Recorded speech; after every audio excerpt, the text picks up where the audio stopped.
Саламатсыздар ма балалар? Мен сіздерге бүгін әжемнің ертегісі жобасы аясында қазақ ертегілері атты кітабындағы ақылды қойшы атты ертегісін айтып берейін балалар. Баяғы өткен заманда хан болған екен. Ханның байлығы асып тасып, не істерін білмеген еріккен хан бүткіл халықты жинап алып, былай деп сұрақ қойған екен. Күннің батысы мен шығысының аралығы қанша күндік жер?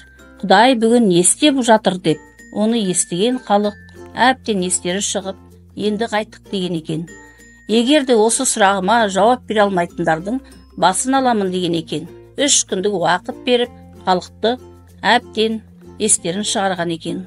Халық әбден қиналған, халық не істерін білмей жатқанда алыста жүрген қойшы естіп, халыққа көмектесейін деп ханның алдына келген екен.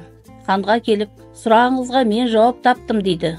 Хан естіп, егер де сен менің сұрағыма дұрыс жауап бере алмасаң, сенің басыңды шабатынды білемісің дейді.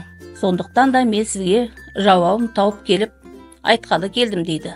Айт, не дейді хан? Шығыс пен батыстың аралығы 1 күндік жер дейді.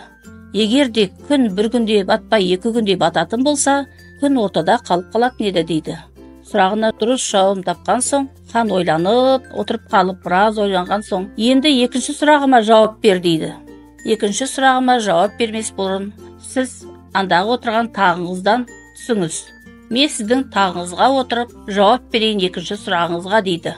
Хан ойланыңқырап барып, жан-жағына қарап, жарайды, көндім, отыр менің тағыма деп, тағына отырғызған екен. Қойшы болса, ханның тағына отырып, биіктен жан-жағына қарап, Құдай бүгін қойшыны қандыққа, ханды қойшылыққа тағайындап жатқан екен деген екен. Бүткіл ел шу ете қалып, ақмақ хан болса, өзінің тағынан айырылып қалған екен. Көрдіңдер ме балалар?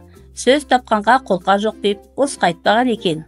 Ал енді балалар, бұл ертегіде ақылды мыңды жығар, ақылсыз бірді жығар деген екен. Ақмақ хан өзінің тағынан айырылып, ақылды қойшы болса, халыққа әділетті, ақылды хан болып қалған екен балалар. Ал енді осымен ертегім аяқталды. Келесі кездескенше сау саламатта болыңдар балалар.